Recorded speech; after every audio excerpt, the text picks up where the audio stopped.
ഈ പണിയെടുത്ത് കുടുംബം പോറ്റുന്ന പിള്ളേരെ കയറി ചൊറിയാൻ നിൽക്കരുത്. കാഴ്ചക്കാർക്ക് മുന്നിൽ വലിയ ആർഭാടങ്ങളും സ്ലോ മോഷനും ഒന്നും ഇല്ലെന്നേ ഉള്ളൂ. അതും അവരെ കൊണ്ട് സാധിക്കാഞ്ഞിട്ടൊന്നുമല്ല, വേണ്ടെന്ന് വെച്ചിട്ടാ. അവരവരായിട്ട് ഒരുങ്ങി ഇറങ്ങിയാലുണ്ടല്ലോ, നിനക്കൊന്നും കാണാൻ നിന്റെ രണ്ട് കണ്ണ് മതിയായെന്ന് വരില്ല.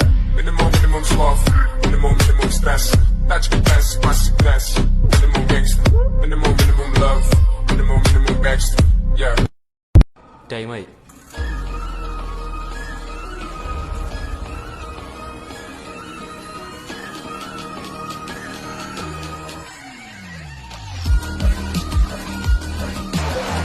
എടാ പിന്നെ ഇങ്ങനെയൊന്നും അല്ലടാ.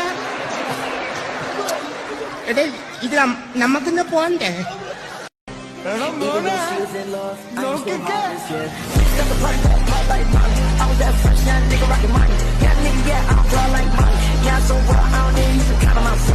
അവനുണ്ടല്ലോ ആ പരമശിവം വീണ്ടും ഒരു അംഗത്തിനുള്ള പുറപ്പാടില്ല. ഞാൻ ജീവിച്ചിരിപ്പുണ്ടെങ്കിൽ അവന്റെ ഒരു പുണ്ണാക്കം കടന്നു പോകില്ല.